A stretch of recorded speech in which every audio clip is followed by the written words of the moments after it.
guys, my name is Katie Hamill. I'm in PN2 and this presentation is for Miss Campbell. My neurological disorder is Huntington's disease. Huntington's is a rare, genetically inherited, progressively degenerative neurological disorder. Huntington's is an inherited gene mutation from the affected parent. Since this mutation occurs on a dominant chromosome, that means there is a 50% chance that any offspring produced by the affected parent will inherit this disease.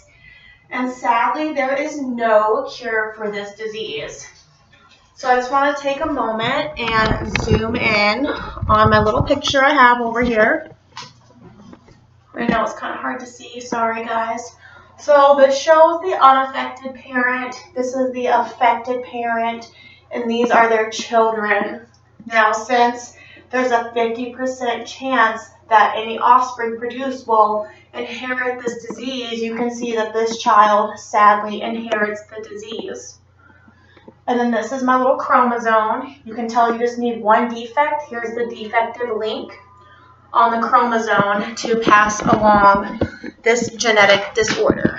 And in case anybody's wondering, that defect occurs on chromosome number 4. And now I want to talk about the pathophysiology. The specific gene mutation has been identified. However, the cause of the mutation is unknown, so we don't know why this happens. But the suspected cause is the activation of a protein called RAISE. It has something to do with the activation of the mutant protein. And this mutation causes destruction to the cells of the corpus striatum, portions of the cerebral cortex, the caudate nuclei, and other nuclei deep in the brain.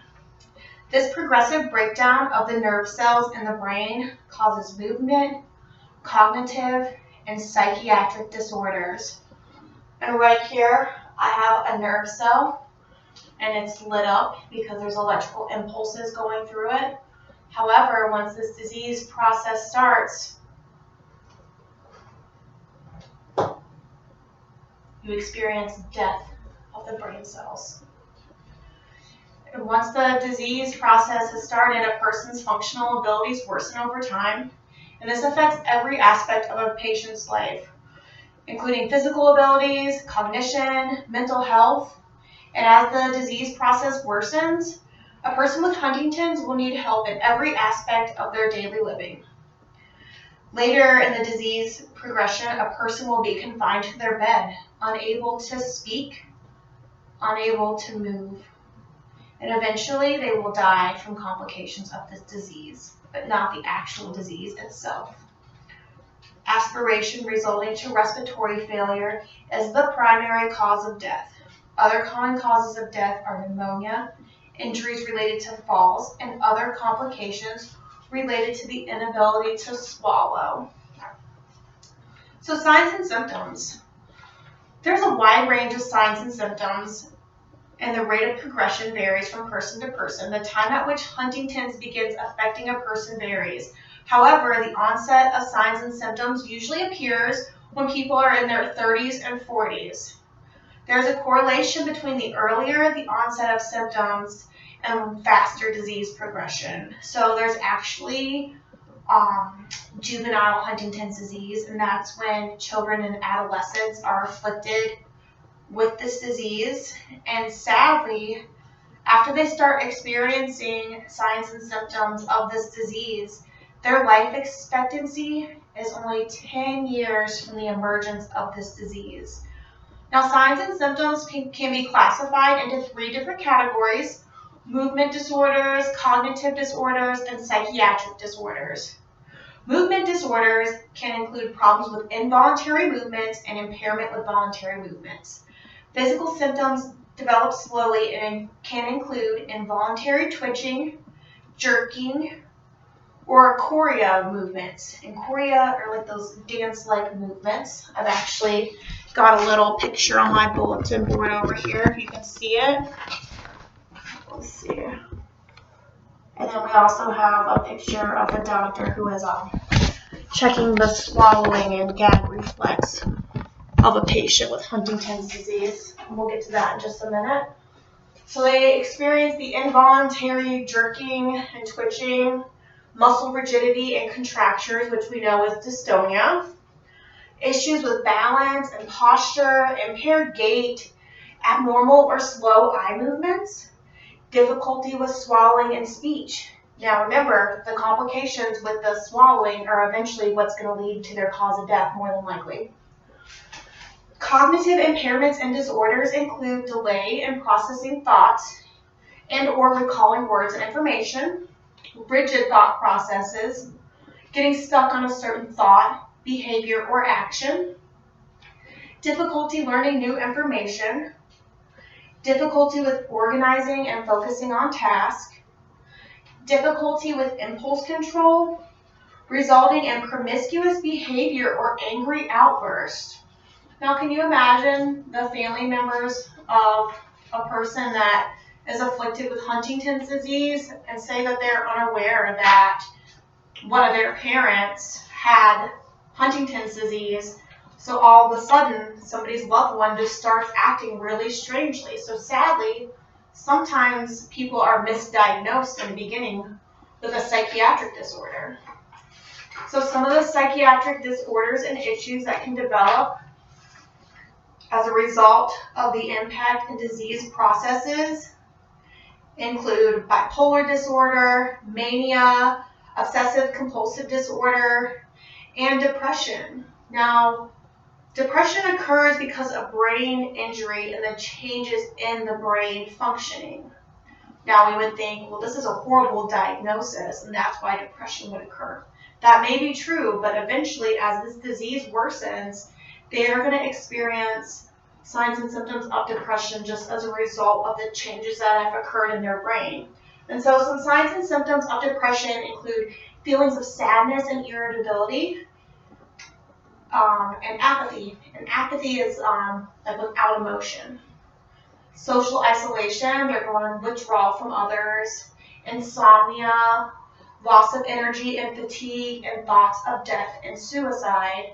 So I actually read somewhere that some patients or people that are diagnosed with Huntington's disease, they do go ahead and they follow through with suicide before they are unable to carry out that action.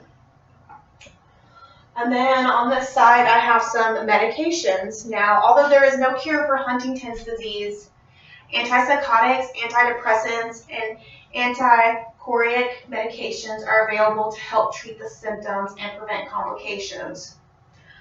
Antipsychotic medications, they actually have a dual purpose in treating Huntington's disease. Antipsychotic medications can help control the unwanted movements and treat psychiatric disorders. So medications such as haloperidol have a side effect of suppressing unwanted movements. However, this type of medication can worsen dystonia, which we remember are those unwanted muscle contractions, and it can cause worsening of drowsiness and fatigue. And so for this reason, this medication, along with other medications which have fewer side effects, such as risperidol and Seroquel, must be used cautiously.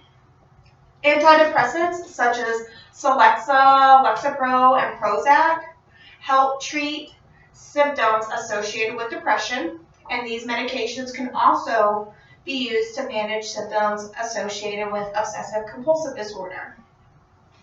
The FDA has specifically approved 2 medications, tetrabenazine and Austedo, to suppress the involuntary jerking movements associated with Huntington's disease. And these medications work by depleting the neurotransmitter dopamine. And now some nursing interventions. So people with Huntington's disease are usually cared for on an outpatient basis for as long as possible. And once the disease process starts, remember there's medications that these people can be given to help treat the symptoms, but they're not going to slow down or alter the course of this disease. Once a diagnosis has been made, it is important for a patient to make their wishes known regarding their end-of-life care. These decisions need to be made early on while cognitive function is still intact. Once a patient is admitted to an inpatient facility or a home health agency is involved, it is important to gather as much information about the patient as possible. That way you are aware of their daily routines, how they respond to their medications, and their cognitive and emotional functioning. It is important to maintain their usual routines as much as possible. And once a patient is in an inpatient setting, you can bring items from home that are familiar to them to make them feel more comfortable. Now, difficulty swallowing usually develops about the middle of this disease process, so patients will need to be on thickened liquids. If the cognitive ability is there, they need to be taught the chin to chest position when they are swallowing. When you do that while you're swallowing, that helps to prevent aspiration. And of course, we want to be sure that these patients are sitting up in a chair while they're eating or drinking. And adaptive devices can be used to prolong a patient's ability to feed themselves independently. Patients with Huntington's disease have a hard time meeting their nutritional requirements, and inadequate calorie intake results in a nutritional deficit. And this is why it's important early in the disease process to make decisions regarding your end-of-life care. Like, do you want to have a feeding tube? Do you want to be on total parenteral nutrition? Or is that just going to prolong your death? And you also need to be aware that this patient is going to experience dementia. And as their dementia worsens, patients will respond less and less to attempts of reasoning. So we don't want to correct somebody when they're experiencing dementia. We just want to communicate in a firm but calming manner. And it is important to always maintain patient safety. Modify a patient's environment to provide the most protection for them. And as always, as long as they're able to maintain exercising and go for walks and stuff like that, that's always good. And it's also important to include their family in their care plan.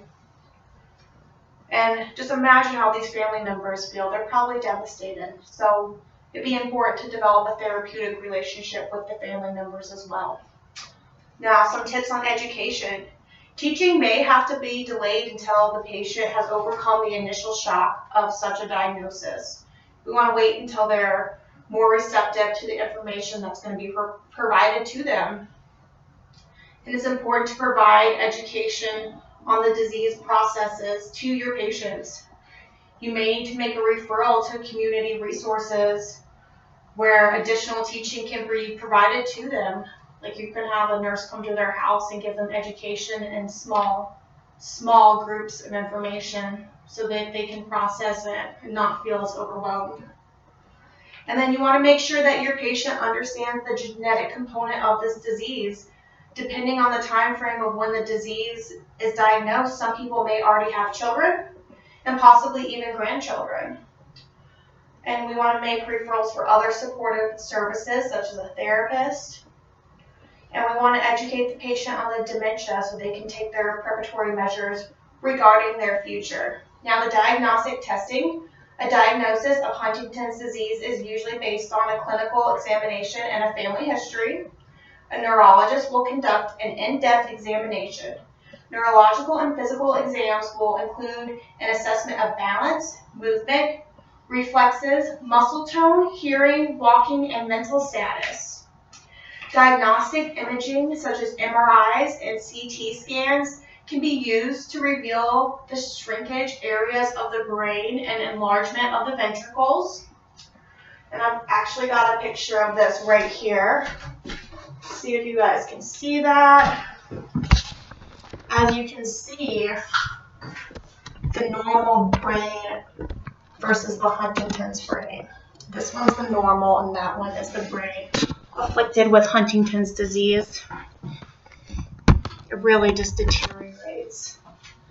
And a lab test, the only laboratory test that is done is a blood test, and that is done to test for the defective gene in Huntington's.